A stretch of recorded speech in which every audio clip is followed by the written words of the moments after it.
guys, welcome to my channel. My name's Looneyeddie. This is some gaming goodness for the week of June 29th. So we're going to be covering PlayStation Plus turns 10 years old this week, and we're going to talk about what they're doing to celebrate this. Sony and Naughty Dog aren't happy with a certain reviewer about Last of Us Part 2. The PlayStation 5 release date reveal may have been leaked, letting us know that it's coming sooner than we think, and pre-orders are going live as well. Microsoft may be revealing their cheaper next-gen system. Also, we're going to be talking about how Naughty Dog's excited to develop for the next-gen system, the PS5. So before we get into our main stories, let's talk some smaller stuff that happened this week. First off, we have Dreams released a trailer for their VR mode. They released this trailer this week, about 45 seconds long, showing us a bunch of gameplay from their VR mode, and at the end of that trailer, it showed that July 22nd is going to be the date for this mode. Next up, we're going to be talking about next-gen games may be increasing in price. So GameIndustry.biz came out with an article this week stating that NBA 2K21 is going to be more expensive on next-gen. The current gen version will be the same price, but next gen is going up in price. They showed off a chart of NBA 2K21, and in that chart it showed that the next gen upgrade is going to be $10 more. This could be a hint at what we expect for next gen. There is no official statement that is saying the price is going to increase by $10, but it probably will, knowing the game industry. Developers have already put more ways in their games through microtransactions, extra cosmetics, things like that, to increase their accessibility to your wallet and make you pay more for their game. So I'm not sure how I feel about this. Hopefully, if they do raise the price of games by $10, they decrease the amount they shove microtransactions down my throat. I totally take that trade-off if it means less microtransactions in my game. I know Sean Layden came out this week and actually also stated that he believes right now, as the model is for gaming, it isn't sustainable, and then soon after this gets announced, so it seems like it is going to be a thing. Sony and Xbox haven't confirmed this at the date I'm recording this video, but that may change by the time this comes out. Next up, we got Outriders. So I haven't talked about this game yet on my channel before, but I am super excited for this game. They have already had one live stream and it was fantastic. If you haven't seen this game yet, I highly recommend you check it out. So they showed off their Pyromancer class, which is one of the 4 classes they're going to have. This is the second class they've revealed, and you got to see some of the skills and abilities they're implementing with this class. And oh my god, I love this Pyromancer. I can't wait to check this out. This is going to be the class that I probably run because it's a mid-range fighter and you get to blow a bunch of crap up, which yay for that. Also,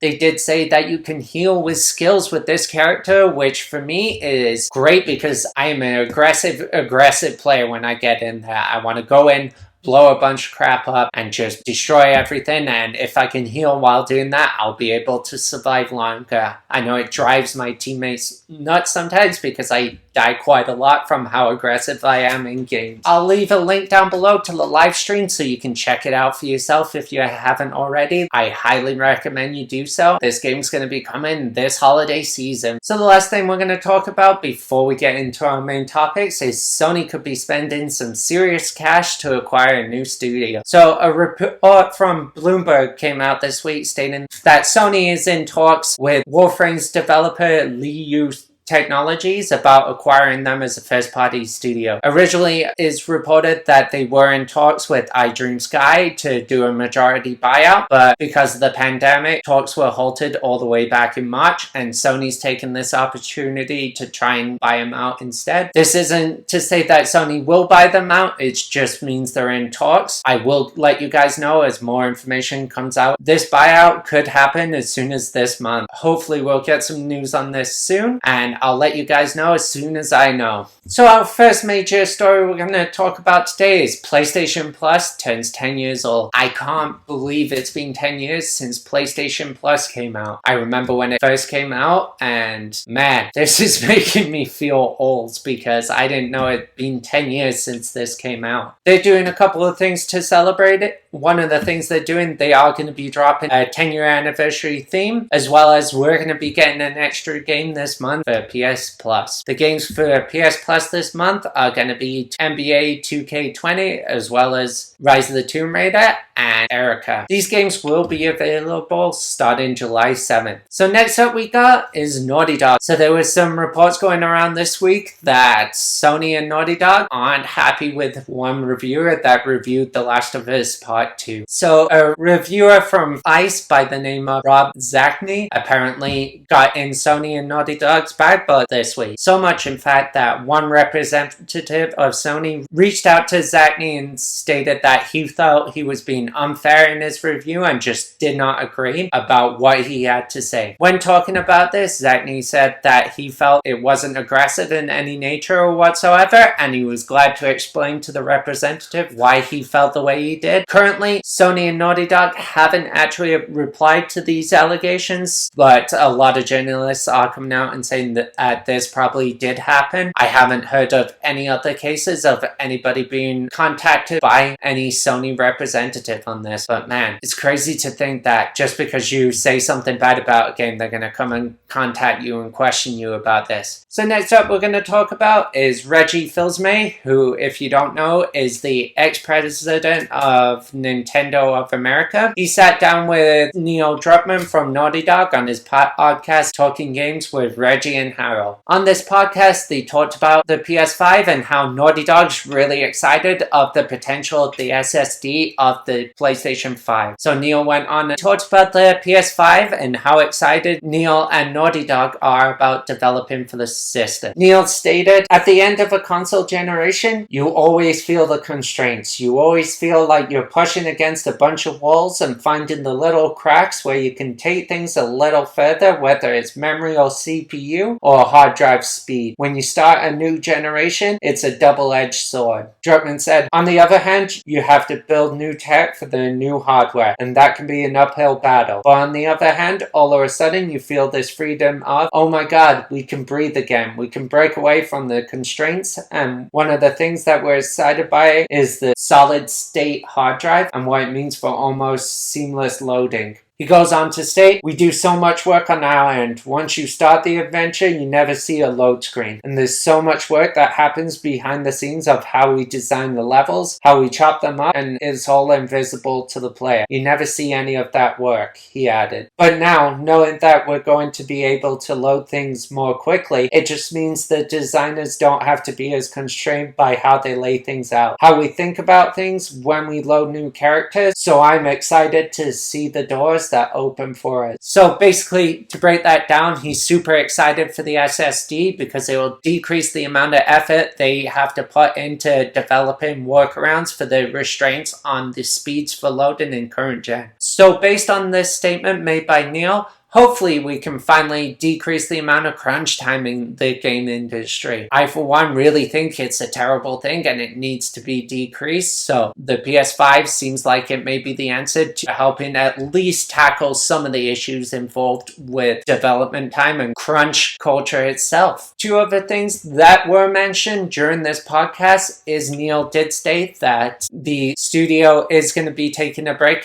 for a little bit before they start developing for the PS5 because they just finished their game and they're tired and exhausted and need a bit of a vacation. Personally, I don't blame them one bit for this since developing does take a lot of time and effort, and after finishing a big project, yeah, maybe you just want to take a break. So they also went on to say there are no plans for story-based DLC for The Last of Us Part 2. However, I do believe there is a multiplayer DLC already confirmed to be in the works for Last of Us Part 2, so look forward to that. Next story we're going to talk about is Xbox Lockhart Edition. So it's been rumored for a while that Xbox is going to have a cheaper next-gen version for those of us who don't want to pay full price for the Series X. This edition has been known as Lockhart for a while. People are guessing it's going to be called the Series S, naming after the Xbox One S console that was previously released in this generation. Reports are stating that this reveal could be coming at the end of August. It originally was supposed to be announced at Xbox's E3 presentation, but then E3 went and got cancelled because of the pandemic currently happening, so plans were shifted around, and now the plan is to announce it at the end of August. I was surprised that they weren't just going to announce it along with their first party game event this month, but oh well. Nothing has been confirmed currently, but this is such a widespread rumor and so many people have come out and said, yeah, this thing is happening. There is a smaller, cheaper edition, so look forward to that. So do you think Xbox will come out at end of August and reveal the Xbox Series S edition? Or do you think these reports aren't actually true and they're going to just reveal it at the July event they have this month? Also, do you think this can compete with the PS5? Let me know what you think about this in the comment section down below. And the last main story we have today, because we're finishing off strong, is PS5's release